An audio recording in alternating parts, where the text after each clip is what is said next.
Get away from her, you bitch! Oh, shut up, you tart! Who disrupts my coronation? Get to the chopper! That's it, man. Game over, man. It's game over. Good evening, everybody, and welcome to an ectastic episode of Hun Your Geek is Showing. I am the mystical, mystiquey one. I am, of course, that bitch, Calista Valentine. Joining me for this episode, the Nightcrawler to my Rogue, the Havoc to my Cyclops. It is, of course, the Random Man, Guy JB. Hello. I thought I'd go with siblings for us. Fair one. And joining us for a second week in a row, it's the man who wishes he was Gambit, but he's more of an armpit. It is, of course, Jimmy Lee Clifford. Hey. Hello. How you doing, Mouth? I'm not too bad. Good, in there. good. Right then, we shall roll on with the episode. We're going to jump straight into the shout-outs. We only have the one this week because our regular commentator, JK, the Ginger Ninja, is currently in the process of moving house. I wish you all the best of luck with that. I know how fucking stressful that can be. Yeah, big love, JK. If you get in, get settled, and get everything back up and running nice and smoothly. Well, forgive him for no comments. He gets a pass on the pineapple and the kiwi. Yeah. I've told Violet to hold off. This one's an allowed pass. Allowed pass, this one. She's clicking It'll be allowed pass if he gets the fucking pineapple. Well, it'd be hard to pass. I don't know about allowed pass. But anyway, moving on with the shout outs. It is, of course, the Calico Crichton himself, the son of the Pertwee, the shiny headed one, good old gap tooth Tony Harris himself. How many more insults can I throw at him in one go? I don't know. I'm going for a record here. Why not? Over from the Retro Movie Zone and Mr. Tony Harris, we have from our Gargoyles episode, our Thrown Together episode last week. Thanks for that, guy. Thank you. Yeah, thanks, Jimmy. Before we go into that, thanks for covering me last week. Not a problem. Yes, it was last minute. It was kind of last minute for us. It was just like out of nowhere, like this cannot be helped. We've always said on this show, like if we're well enough to get in front of the camera, we'll record. So when Guy messaged me and said, I'm not well, I was like, Jimmy. Hi. Hello. Stand by, Jimmy. And to be fair, I'm not very well this week, but it's better than it was last week, I can tell you. At least you can sit down for more than 5 minutes at a time without going, excuse me. Yes. But yes. It has like a dysentery ward. But yes, Tony goes on to say from our Gargoyles episode, this one was an absolute treat for me to get to finally do. Oh no, I missed it. Oh no, Guy, how kind of coincidental that you were ill the week we covered Gargoyles. It's almost as if you planned it that way. I don't know. No, to be honest, we had a subject lined up, but then when Guy contacted me again saying he was ill, it was like, we need something quick. What have we not covered? What can we cover quickly? What do both me and Jimmy know? I know enough about and he knows enough about to do an episode on. Gargoyles. Literally wing it. Wing it as best we can. So we did Gargoyles. But anyway, Tony goes on to say, please excuse the Hendrix. He's fame whoring today. Anyway, great episode, guys. You've definitely helped me get through a morning of work. Hearing you talk about Gargoyles has absolutely got me interested in checking it out. If it's on Disney Plus, it is. It is. I have no excuse for not taking a look at the first couple of episodes to see how I get on with it. The first 5 episodes are actually backstory that we didn't cover. Is originally Gargoyles was made as a made-for-TV movie, but then when it was pitched as when Disney saw how good it was, they were like, "No, we want a series out of this." So they took the film, they split it into the first 5-part episode. And then did a few more episodes to round it out to 13 episodes and then pushed it out as a series. So we didn't mention that in the episode. I do apologize. Hendrix is looking rather disappointed at us. Yes. Hendrix is skeptical. Yes, he is skeptical. But anyway. Lost where I was. There we go. As for the voice cast, What a roll call that was. Yes, proper Star Trek alumni. Yeah, literally, there was ones that we didn't mention either, and yeah, there was the few we had to kind of scan through. Yeah. But this time he sold me on having a gander as soon as I can. As usual, I've really enjoyed it in listening to you and Jimmy talking about what sounds like an awesome series. It really was. Even going back to it now, I still enjoy it just as much. Can't wait for next week's episode. And a quick get well soon to the random man, or as he's better known, Mount Vesuvius and his volcanic bumhole. Good God, you're not wrong. Thank you, Tony. I don't know why, but I picture Beavis and Butthead, Great Cornholio almost. The Great Cornholio. Yeah. I've got them on the jacket somewhere, man. But yes, that is it for the shout outs this week. So we're going to roll it on quickly and smoothly into that question that's been asked since the dawn of time and will probably be asked by one mutant cockroach turning into another and going, what you been watching this week, mate? Right. Who's going first? You can go first because you've been away for a week. So let's catch us up with what you've been watching, where you've been poorly. Right. Well, I've been poorly and convalescing. Yeah. I actually found, totally by accident, on Prime, there's a program about a lovely couple who have decided to jack in their lives, sail up, buy a narrowboat, and live on it, and just travel up and down the country. Why not? Sounds like if you've got the means to do it. Yeah, and I just sort of saw it Definitely by accident. Wow. Ended up watching it, and me and the old adjudicator over there really enjoyed it. So we carried on watching it. There's only like, what, 10 episodes or something on Prime? Oh. If that. And then it carried on YouTube, and there's like 300 on it. Oh, okay. So it starts on one and goes over to. Oh, okay. Well, actually, no. It started on YouTube, then went. Oh, okay. And then carried on YouTube. It's really weird, but it's really cool. They're a lovely couple, ever so funny. Oh, cool. Funny couple of lads. You're gonna have to check that out then. You're gonna have to check that out. All the scenery's awesome. It's called Britain by Narrowboat. Oh, okay. I'll have a look for that later on tonight. No. On Prime, it's called. Yeah, sorry. On Prime, it's called Britain by Narrowboat. I think it popped up on the adverts at one point for me. So it's I recognise it. I haven't watched it yet, but the YouTube channel is called Foxes Afloat. Foxes Afloat. Okay. I will definitely. Their name is Fox. Thank you for bringing that to my attention. That sounds like something I'd quite enjoy. It's actually really good for just relax, chill. Yeah. If you want to watch that. Of course, I also watched Reacher because it's Reacher. Yes. I watched the trailer for Reacher because it keeps popping up on my Prime. As soon as I saw the actor, I was like, I know him. It's the guy who played Hawk in the DC Titans series that they did over on Netflix.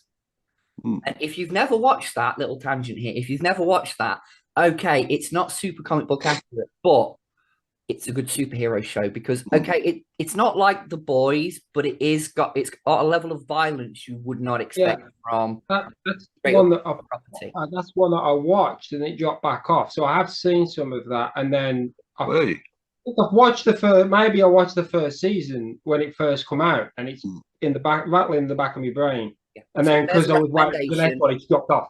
There's a recommendation: Titans on Netflix. There you go. Continue, Guy. Yeah. So of course. So third series of Reacher, got to watch that. Yeah, of course. What else? That is literally it, isn't it? Yeah, because what we've been you don't want to go, folks. Okay. So is that it then from you, Guy? Yeah, that's it. Right, okay then. So Jimmy, you over the last few days, what have you been watching? Kids TV. I literally, unfortunately, I haven't actually had a chance to sit down and I've been trying to check the Winchester boys. Let's go. Sorry. Oh, Connection was rough there. Please repeat. I apologize. Tech difficulties. One moment. Let's try that. But Jimmy, we're losing you again. Wait a minute. Please bear with us, folks. Hold on. Sorry about that, folks. Internet issues. Right. Jimmy, you were saying you've been watching not a lot, but kids' TV. Yeah, I just unfortunately kids TV. I've been meaning to watch and catch up with all the shows I've been watching, and I've not got around to it because I've had things to do. So it's a very short watch list. We've got a couple of episodes of Spider-Man in there. Fair enough. That's always good. Well, okay then. So what you've been watching this week, as stated in a previous episode, because yesterday was March 1st, today is March 2nd, I restarted my watch of them there Winchester Boys. And you know what, right? It's taken me, because again, I said this previously, because I watched the first few seasons, took a break, and then came back. I forgot that in the pilot episode, Steve Rylesback appeared as the husband of the ghost woman. Side bit of trivia that I know, that Steve Rylesback was in a film called Life Force with Patrick Stewart, and Steve Rylesback is actually Patrick Stewart's first on-screen kiss in a motion picture. You told me that before. Yes, I have, when I talked about Life Force, because I was watching it on Netflix a while back. So, yeah, when his name popped up in the credits, I was like, wait a minute, who has? And then it got to it. I was like, of course, yeah. Oh, shit, now I remember. So it's been a bit of fun, sort of jogging my memory of like little things that I'd forgotten about the show, like actors and things that popped up in episodes, just one-off characters, like just little things like that. So I've really enjoyed that. But I talked about this on comments on Tony's channel. I finally got round to sitting down and giving it a watch. I sat and watched Will and Harper over on Netflix. I've been wanting to watch this. Do you know what, right? From my perspective, obviously, there were moments in it that did make me angry. I'm not going to lie. There were moments in it where I was like, I want to switch this off. Not because I was upset, like I was going to cry, like because I was like, to be treated like that because I've been there. Like, but then there was other moments where they were Harper, she was narrating parts from their journal. I just sat there, and I even said on the comment section of Tony's video this week, I actually said there was moments where I was just sat there like, that's how I felt. That's exact. It was like my thoughts on a fucking screen. Like it was that I connected with it that much. And honestly, if you are a trans ally of any kind, if you know a trans person, even if you don't know a trans person, this program is definitely an eye-opener, because you get to see the ins and outs of kind of what it's like, of how certain people of a certain age, like myself, there was a time period where we didn't have a word for how we felt. We just felt a certain way. We couldn't put a word to it. Even when we like go to therapists and say, look, this is how I feel. Even they at that time didn't get it. It's only been over the last sort of 20 years that this kind of stuff has become more talked about and more known about. And honestly, it's so moving, but it ends on such a positive note, because you see this friendship that has been there from the very early days. I mean, pre-transition, I don't want to say their name or anything like that, but Harper Steele worked very closely with Will Farrell in their Saturday Night Live days, wrote a lot of his sketches, his bits. Yeah. You know, and that friendship is sort of rekindled and almost sort of reborn in a way, because you see the way that Will comes to understand what it's really like to be on the other side of the fence. Yeah. And like, it's just, I cannot sing its praises anymore. But if you've not watched it, seriously, go and give it a watch, even if it's just once, because it's it's funny in the moments it needs to be. I mean, it's Will Ferrell. Of course, there's going to be some comedy moments. There's this wonderful little bit that made me giggle, where to try and put Harper at ease, because obviously, you know, Will Ferrell goes anywhere people recognize him. So he goes to this costume shop and gets this dodgy, fake Sonny Bono mustache and wig and big glasses and everything. And it's just like, oh my God, like, like, and I kind of get it. Like, you can almost sense that Will's doing that to attract attention to himself rather than to Harper. Like, if anyone's going to be looking, look at me, look at the weird guy with the weird mustache and that's falling off and the big weird glasses. I look like Sonny Bono. You know what I mean? It's like, and it's just a lovely film, lovely little documentary. Hard to find, though. The one thing I noticed is, because it's a Netflix original, I don't know why this is. Maybe it's certain political things that are happening out there in the world, maybe. But normally when you go onto Netflix original, it's got a big, long list of all of its original films, documentaries, everything. It's not there. I had to search for it. And then this is the thing that got me even more. You cannot add it to your watch list. You can put a thumbs up on it, but you can't add it to your watch list. Interesting. I don't know why.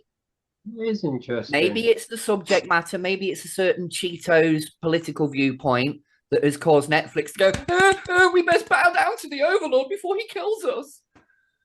Oh, I don't know. But I'm just saying that I found that a little bit weird, that every other show that you click on Netflix, it's got a little plus button, add to my watch list, but Will and Harper doesn't for some reason. I don't know, but go and check it out. Please, please, please go and check it out. But right, moving swiftly on, getting on to the subject of tonight's episode. A little refreshment for a moment there. We have put this episode off for quite a while. Yes. Purely because we reached out to the world to come back for another episode to talk about tonight's subject, X-Men 97. And when we did hear back from them, unfortunately, they did decline us. But for me, in my personal opinion, the best reason possible, since we last had them on the show, they've become grandparents twice over. And they said, you know, we just want to spend more time with our grandchildren, so we're scaling back our appearances and things like that. And I was like, totally understandable. So to the Wilds, thank you for appearing on our show previously. And thank you for all the love and support. And best of luck. And I hope you get to spend many, many, many a year raising your grandchildren, well, looking after your grandchildren and being the best grandparents in the world. And knowing that your grandchildren will grow up one day and going, yeah, my grandparents, they wrote that X-Men cartoon that everyone loves. You know, they're going to have bragging rights. Let's just say that. Yes. Very big. We do apologize, folks. Hendrix is getting in on the action tonight. But yes, we are talking, of course, X-Men 97. It was released on Disney Plus on March 20th, 2004. So just not quite a year ago. Critically acclaimed, absolutely adored and loved. We'll go with quick thoughts of what each of us thought of the show overall, and then we will go to episode by episode kind of quick thoughts on that too. So go on then, Guy, hit us with it. What did you think of X-Men 97 overall? Well, overall, brilliant. But I do remember the reservations I had when it was announced. I shared those reservations with you. Both of us were like, until we see it, we're not passing judgment, but we're not hopeful. No, that's the thing, because I thought, you fuck this up. Yeah. The viewership will swarm on you like... Oh, yeah. It could have gone so quick. So many subscriptions. The Mass Effect ending controversy will look like Oh no, this would have been far, far this worse. one. Yeah, This Yeah. would have been, this one. this would have been an entire generation's worth of shattered memories if they fucked Not this just up. any generation either. Gen X, so Gen X and the Millennials. It's a double team going on there. Yeah, Yeah. So there was a lot look, riding on it. Yeah, there definitely was a yeah, lot riding on it. they stuck the landing though. Oh Hell, yes. hell yes. So Oh, you know, overall, I mean, it's plenty brilliant. It's great written stuff, Yeah, brilliantly animated. The yeah. return of the originals, well, all that could make it to the party. All that could make it back and did make it back. Yes, Yeah. it was good to see. Well, hear those returning voices. Yeah. Yes, we will get into casting stuff in a little bit. So that was right in the feels. Some of those voices, as soon as I heard them, I was just like, Yeah. I'm 12 again. But I'm a child again. Oh. I will say though, overall, I think Wolverine got done dirty. Um, we'll get into that in a little minute. Yeah. I have got thoughts on that, but okay, so Jimmy, come on, your thoughts overall of X-Men '97. as you know, I ended up.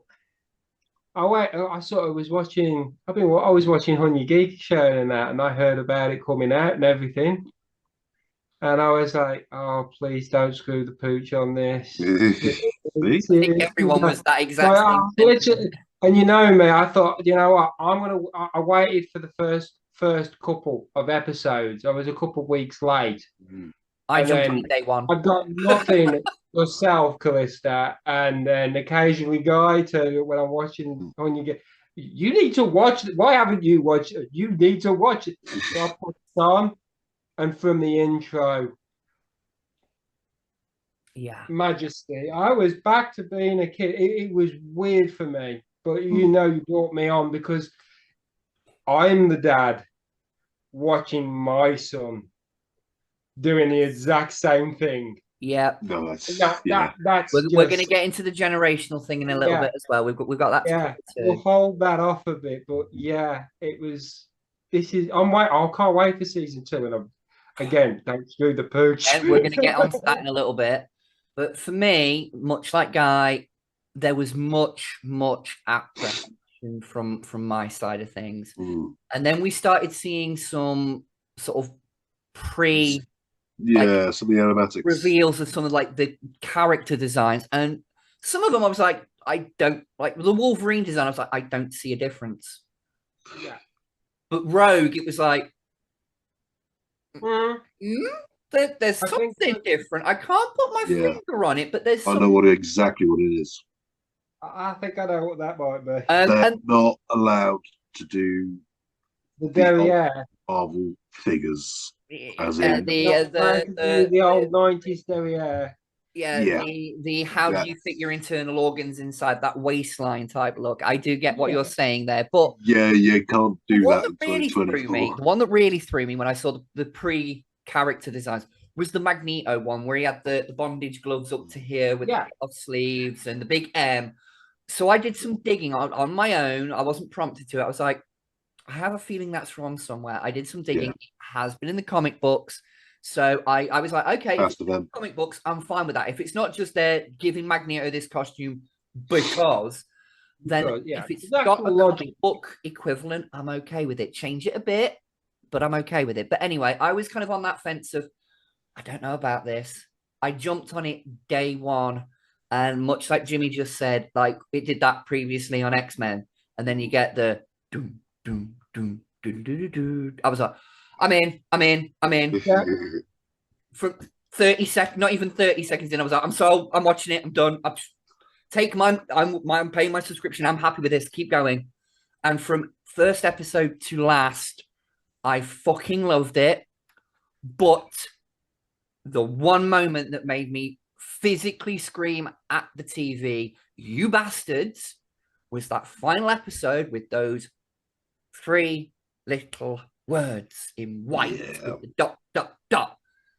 That you haven't seen from the 90s, and now you know how it feels. Yeah. This was like back Hey, in you're the day with us.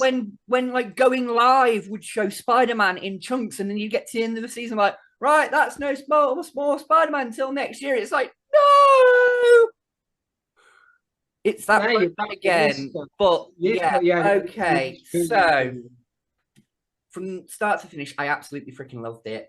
Again, like echoing these guys' sentiments, the voice casting, those that returned, it hearing those voices again, it just hitting the feels.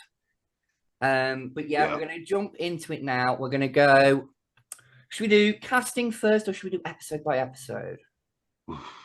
See what we can remember, because it's been a while. But right, okay. So the first episode is To Me, My X-Men, which gives you a recap of the previous 5 seasons of what happened at the end of that, where Xavier is presumed dead. He's not. He's gone to knob his third woman in outer space and get a new pair of legs.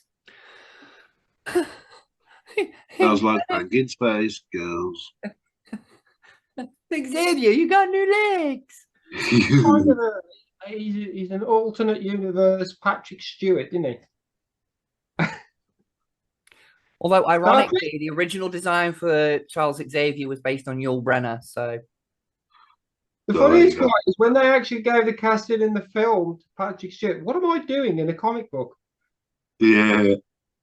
Yes, but anyway, continuing on. Anyway, I digress. It basically sets up, it pays a big homage to what came before it, and so it freaking should. It goes straight into the action, and we get to see these characters fighting like never before, because as myself and Guy know from talking to the Llewellys, back when they did their original, they had so many restrictions of things they could and could not show. One infamous scene is in the very first episode where Wolverine punches Cyclops in the stomach. From when we had the conversation with them, they had to fight to keep that in. They were like, no, that's literally the emotional gut punch that everyone is feeling because Morph has just died. Yeah. You know, Wolverine saying next time the claws come out, like it's that emotional impact. So they fought to keep that in. In this series, though, I was surprised by how nimble Cyclops was when he goes all out with his powers. Like, he was a bit of a wet sponge in the original series. I'm not really. Yeah. He wasn't my favorite character. I don't think he's anybody's particular favorite. Not but in the original. In this one, the way he fights, the way he moves, like using his optics blast to like push himself backwards and then spin into a punch, like never seen. Where did that come from? Yeah, like the action scenes in this as well. Like each episode, when it does do the action scenes, it's almost like as if Cyclops has been a bit like Spider-Man and pulling his punches all these years. Yeah, he has to. Yeah. Right. Mutant Liberation begins. This episode was hot. I'm guessing that was a claw in a ball. Not on there. I'll tell you what, right? What we'll do to simplify things is I'm going to list the episode names, and then we'll go through memorable moments. Right? We've got Mutant Liberation Begins. That one for me was very much how do I put it? A bit of a political statement about today. Yeah. Where Magneto makes his speech to the UN and he takes them up to the edge of space. And he shows that he's that whole I'm trying to do better, I'm trying to be better. But a lot of the things he says resonated with me for very particular reasons. We all know why. But I just cannot help now being one of these people that go, Magneto is right. I am a Magneto sympathizer. I'm sign me up for the Evil Brotherhood. I'm on Magneto's side. He gets it. You know, I mean, there's an episode name in here that for the final 3-parter that I was like, yes. But yeah, Mutant Liberation Begins. Fire Made Flesh. I'm trying to remember which one it was. That's with the gene clone thing, isn't it? That one. I do love the first episode though, where he drops the bomb on him that he's got control of the X-Men. Oh yeah, because of the will. Xavier's will. Yeah, which is like a book. Yeah. Charge, who's in charge? Everybody who knows the previous post, who's in charge? Magnet. What? Yeah. He's in charge. Right. I'm just going to kick you all right in the bollocks. This episode, episode number 4, this one was a little bit of a mixed bag for me because I was like, why have they done this? Right? It's 2 episodes in one, but the second episode is a 2-part the first part of a 2-parter. Yeah.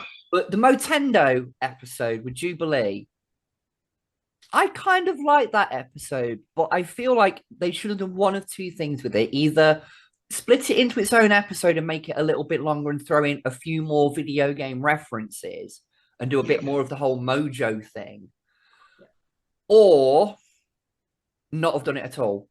Yeah.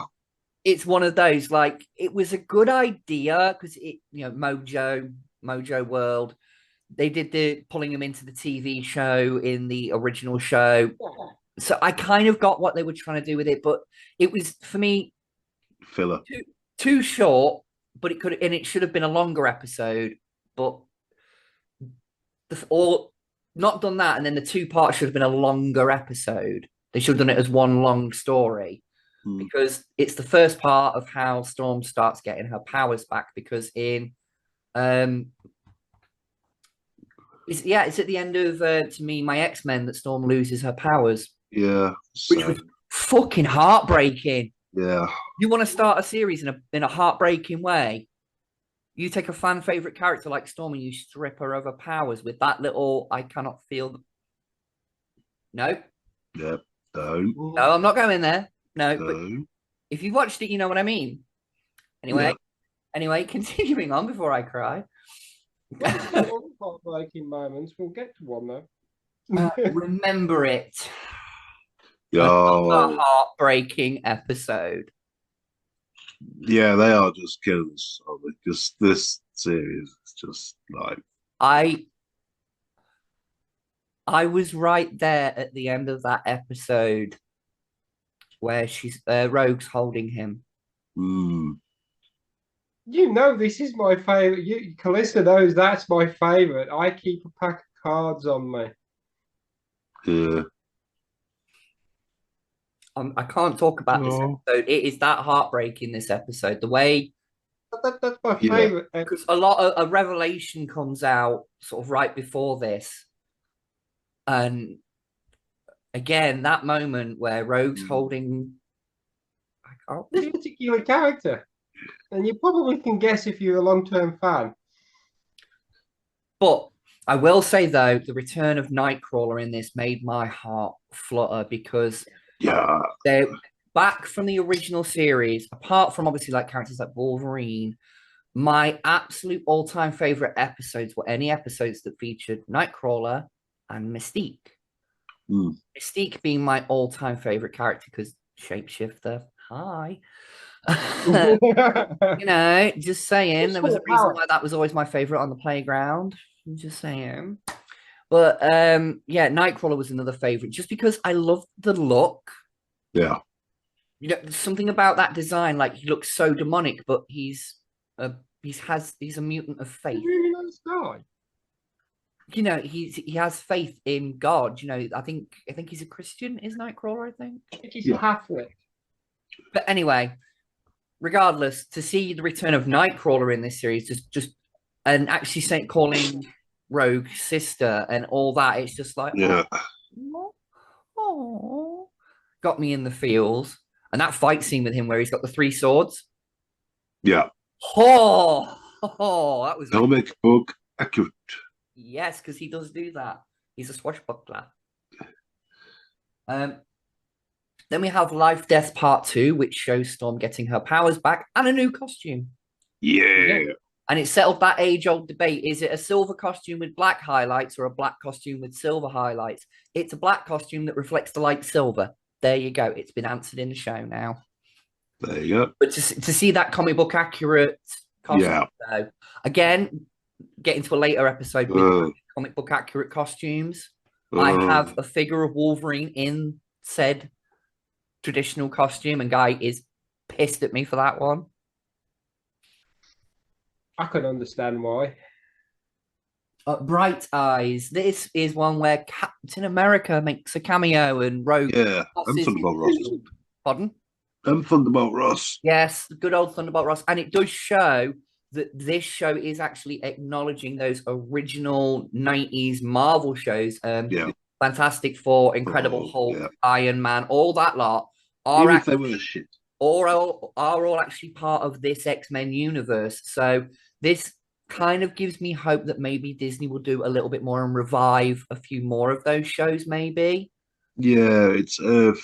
Oh, I did read what number it is, but it is. There is an Earth. They're all old. This one, and yeah, towards the end of this show, Spider-Man and Mary Jane and Parker showing up as well, which has given rise to the rumors that they are going to do a continuation of that original Spider-Man show, because that ended on a cliffhanger because it got cut due to fucking budget.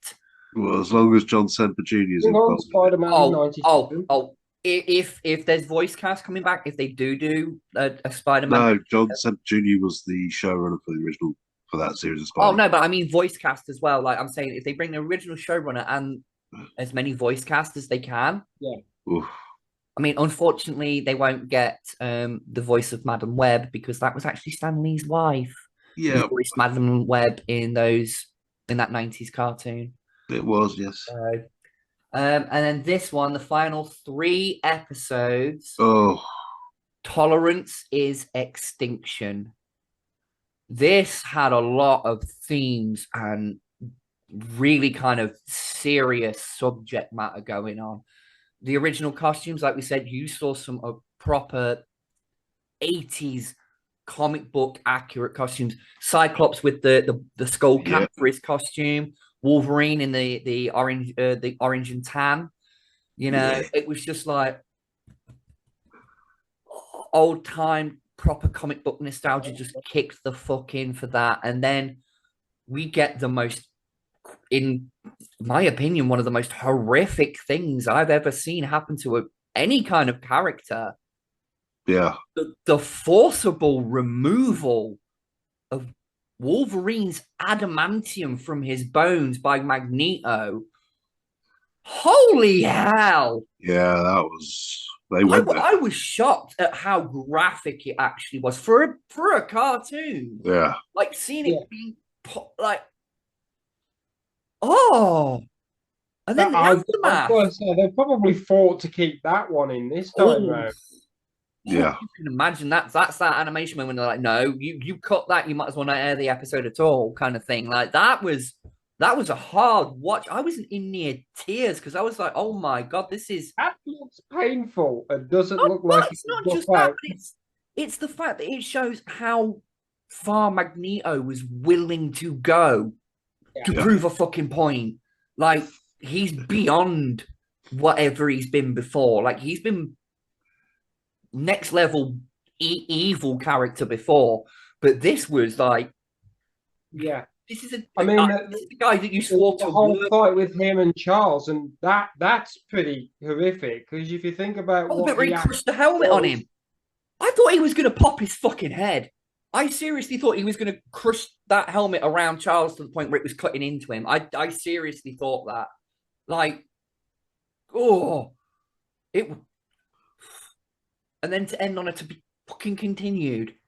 To be continued. And everyone's scattered across time. Like, where do we go from here? I honestly think they're going to go Age of Apocalypse because I did a rewatch of the older series before, and there have been flashes of alternate timelines that have been not direct, but it's pretty much that's the Age of Apocalypse timeline. Yeah. So you've got to think that it's one of the few storylines that hasn't really been covered from the comic books properly. You know, an alternate timeline where Apocalypse fucked things up and Cyclops has literally got one eye and Wolverine's missing a hand. Yeah.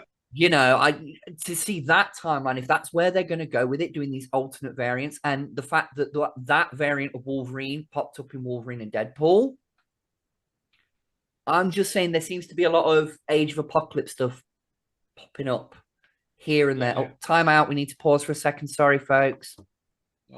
So, Sorry about that, folks. We're having a few issues around here tonight. But yeah, so it ends on a cliffhanger. We're looking forward to season 2. It does say on my listing 2024 to present. So we know we are 2026. That's the rumor. It's pushed back to 2026. I was a little bit murked by this because I was like, oh, Yeah. that's a 2 hell of years. a long time to wait. But if it's as good as this first series, I think it's going to be worth the wait. That's just my personal opinion on it. That's worth the wait. But what we're going to do now is we're going to quickly talk the legacy of X-Men 97. Did it live up to the original animated series? Now, for me, it's very much yes.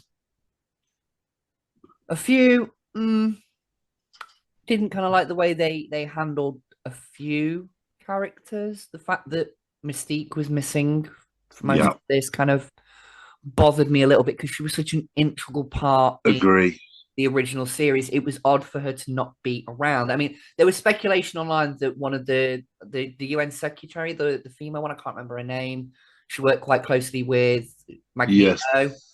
It was rumored that that was supposed to be Mystique because apparently in one scene her eyes are yellow. I didn't spot that myself, but apparently that was meant to be Mystique inside, but it was debunked and it's not Mystique. But maybe she'll show up in season 2.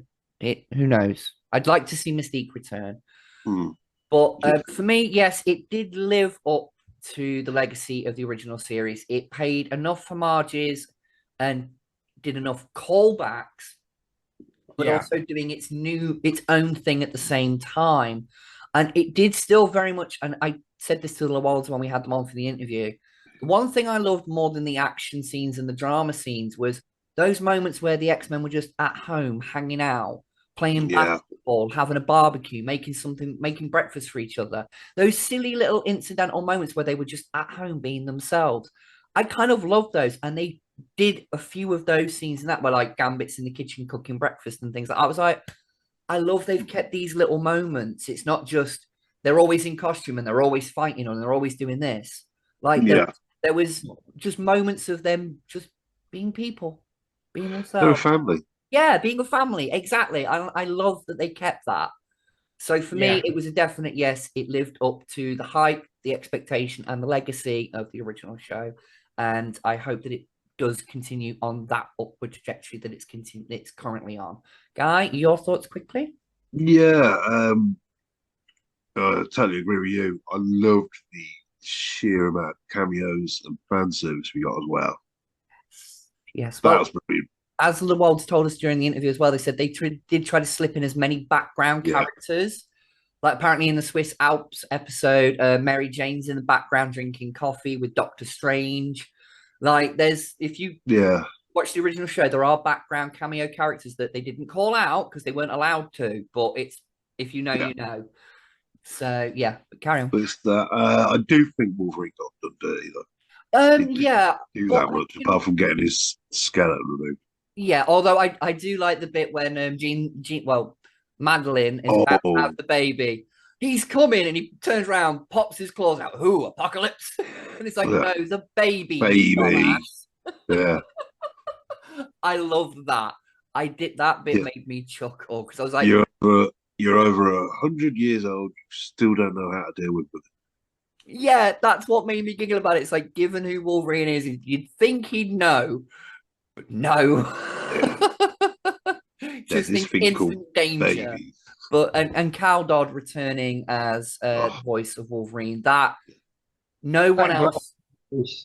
Every time I look at my action figure on my shelf, I hear the voice of Cal Dodd, you know, doing the "Hey Bob" and the scream that he does and everything. Like no one else can do the Wolverine scream like Cal Dodd can do the Wolverine scream. I'm sorry, maybe Hugh Jackman, but not quite. No, Jackman can't do it. That's true. He's just a pretty boy with claws. He is. He's pretty boy. But yes, so anything else to say, Guy? I just hope it just continues. If the writing remains at the same standard, because the animation will. As long as the writing remains the same standard, we're going to have a good time. Yeah. See, I think the one thing about the animation you mentioning that I will say is that I'm kind of glad that they didn't do that very 2020 thing where they pushed it to like super realistic CGI or wacky over the top like weird proportion characters like huge hands, big feet, and tiny heads kind of thing. Like they kind of did with Thundercats and shit like that. I'm glad they didn't go that way with it. But when you compare the animation of X-Men 97 to the original show, it does feel like it's a natural evolution of that original style, like the backgrounds, the neon colors used. It's very within its time setting of 97. It's meant to fit in with that 90s aesthetic. And I think it does. With just the animation style alone, the bright colors and the costumes and everything, they stand out like they did in the original show.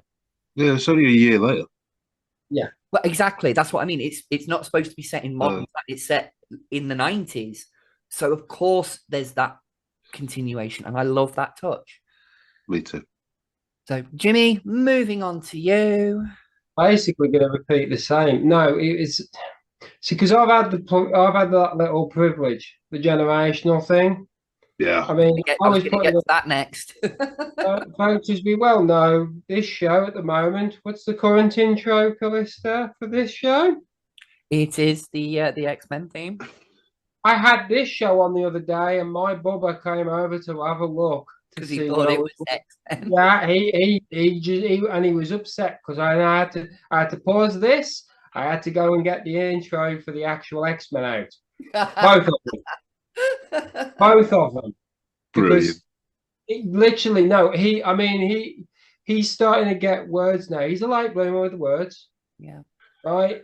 But one of the words, and it's not been used for a while, but he was starting to say Uber Lee. Oh, nice. To say Uber Lee. Yes. Because I used to point out, and because that's the one he goes to her and he goes to Gambit on the intro. And the other one he goes to, and everybody, he does this.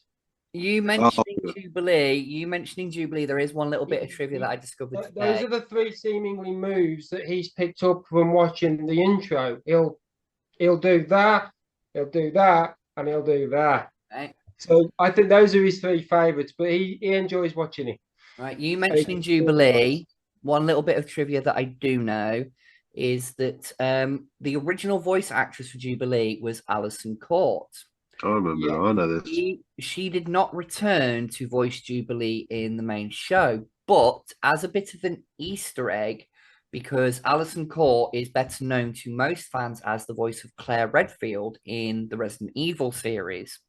Yeah. So as a bit of a wink, wink, nudge, nudge in the Motendo episode, when Jubilee encounters an older version of herself, that older version of herself is voiced by Alison Court. So technically, it's Alison Court voicing a video game character. A version of Jubilee. So there's a little wink, wink, nudge, nudge. I was like, I did not know that. I'm so glad you cleared that up. I'm so glad you cleared it because I spent that entire episode. I'm like, that's the original. That's the original. Because I figured some of them, obviously, they've aged. The voices are going to be different. Of course, there was. I'm glad they brought as many as they did. If they continue the way they're going, this could run for another 5 seasons. Well, but moving on to the last part, the last chunk, we're going to get this wrapped up quickly. Generations, right? When it comes to this particular series, it definitely has become a generational thing because when I was younger, this was on a Sunday morning on Fox Kids. That's when I watched it Sunday mornings, and it was those one day of the week where my father wasn't at work, and Sunday mornings we'd just sit and chill together, and I'd watch X-Men and he'd read the newspaper.